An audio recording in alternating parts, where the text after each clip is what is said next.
In my 25 years at WD-40 Company, we never laid anybody off at any time. Now, Never. never. Now, we did share some people with competitors if they weren't really wanting to be with us, but in any economic time, we never laid anyone off because we said it was our people that were the asset.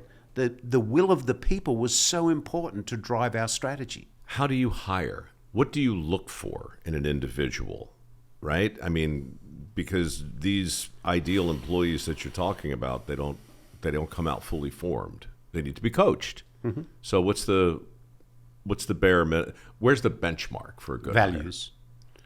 If you were to go on our website, and I don't know what it says now because I haven't looked lately, but when I was there, and I think it says exactly the same. If you went onto our careers page, the first thing that pops up at you is here are our values at WD-40 Company, and here's what they mean to us.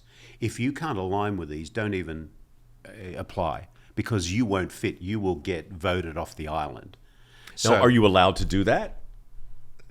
I mean, I do the same. Mine's hanging on the wall there. It's called a sweat pledge. There you go. Right? Yeah. Now, if you're going to apply for a scholarship from my foundation, this is it. Well, we can still be friends if you don't agree with this, but I can't help you. Yeah, exactly. But it feels like so many CEOs today, so many companies are under so much pressure. You can't really have that conversation. Yeah, you can. Why not? Well, because but you can test it. Like, let's say our first value is their first value at WD-40 Company is we value doing the right thing. So what does that look like? Or the second one was we value creating positive, lasting memories in all of our relationships. That was the second one. So someone comes in to the organization and they visit the front desk, the person there that we call the person of first impression, and they don't treat them with respect. Do you think they're going to create positive, lasting memories? Look, and there it is. It says it's a special place. Well, it says it, right? But how do I know it's not bullshit? It's easy to say the words. It's easy to write the words. It's easy to take actors or maybe your real employees. I'm guessing those are your real employees. They're real employees. Let's see them again. Okay. They're real people. Each one of them. I know each one of their names. Are they really that happy? Like, yeah. What's happening here? These guys look like they just hit the greatest lottery of all time. 98% of our people say they love to tell people they love at the company from our surveys. 98% of our people say, I love to tell people I work at WD-40 Company. 97% of them say, I respect my coach. Now, their coach is their manager. Most people leave organizations because they hate their boss. And when we asked them, why do you respect your coach? The answer was always very similar. Because the coach is here to help me step into the best version of my personal self. They're here, they care about me, they want me to do my best job, and they're willing to help me grow. The kind of culture you're describing at a specific company, in this case WD-40, my question is, are you hiring people who need to assimilate, or do you just look for people who are already lined up so squarely with your values that there's really no friction? Well, of course there's friction. I'm neither an American, Australian. I'm a human. I have a heart. I care. And that's what we were about at WD-40, is we care. I don't care what color you are, what side of the street you walk on, but, I'm a human. And it comes down to that part of it. Life's a gift. Don't send it back unwrapped. We have too much to do here. So if we treat people with respect and dignity, and whoever they are, that's who they are. I mean, I'm a human. Leadership is tough because you've got to have a heart of gold, but you've got to have a backbone of steel as well. It's a balance between being tough-minded and tender-hearted. And if you go to either end of that spectrum, you're not a very good leader. A really tough-minded leader doesn't care about their people. It's all about me, me, me. That's Alec, the soul-sucking CEO. The tender-hearted one isn't brave enough to have that conversation because they're protecting their own comfort zone at the expense of someone else's development. But if, as a good leader, if you go into a conversation with, I mean you no harm, I'm here to help you, step into the best version of yourself, and here's why. And you prove that through your actions over time. You build trust, and you build that trust with the people you have the privilege to lead, and that's important. Can I tell you two super quick CEO stories? I'd love it.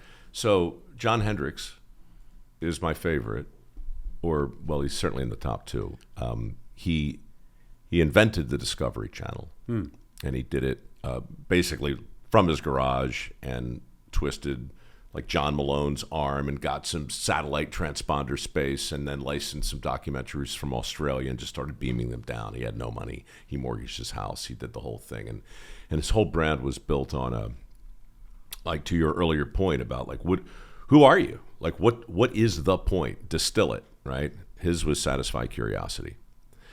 My second was I did a few hundred commercials back in the day for Ford, and Alan Mullally, since you invoked his name, had taken over around the same time they hired me, and I'd been there about a year, and of course everything went to hell, and oh God, the collapse, and you'll remember all the CEOs sitting there before Congress, and I was home watching this, and this is the first time really I got agitated in a positive way. Like, this is the first time I said to myself, I want to work for this man.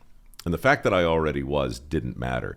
But when he sat there, Garry, and they went down like these guys, they literally were kissing the ring, right? Like, they had to give their salaries back in order for the government to bail their companies out at Chrysler and GM and so forth. And so they kept $1 in salary and so forth. And they finally got to Alan, and he said, nope. I'm gonna go ahead and keep my salary. You go ahead and keep your money. If the Ford Motor Company can't make it on its own, we don't deserve to make it. I'm not a sentimentalist. I'm a little cynical, truth be told. But that hit me like a ton of bricks, man.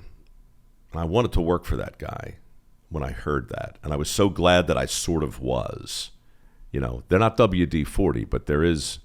You talk about values and you talk about character. You never know where you're going to find them. You know, and I've had the privilege and honor of being in the presence of Alan many times because he's a dear friend of Marshall's, and his byline is love 'em up, love your people up. It's so true, man. And one of the great leaders of all times, and I've learned so much from Alan. So there's a lot of stuff in this book that translates like outside of your industry. Would you think about the knowledge, the insights, the learning moments in the book?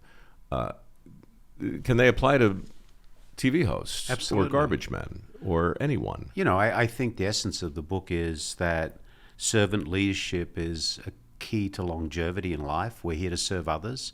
That success is simple, but it's not easy. It takes work. And that, you know, culture is truly a competitive advantage. And I think that I've just completed my 25-year apprenticeship in leadership. And now I want to share my learning moments around that, which I think is so important. So that's why I wrote the book. I want the world to be a better place, and I think there's some learning in there that can help do that. If we can get 100 people to just act a little differently, it'd be a nice thing. If you like what you heard, and even if you don't, won't you please, pretty please, subscribe? Well, I hate to beg and I hate to plead, but please, pretty freaking please.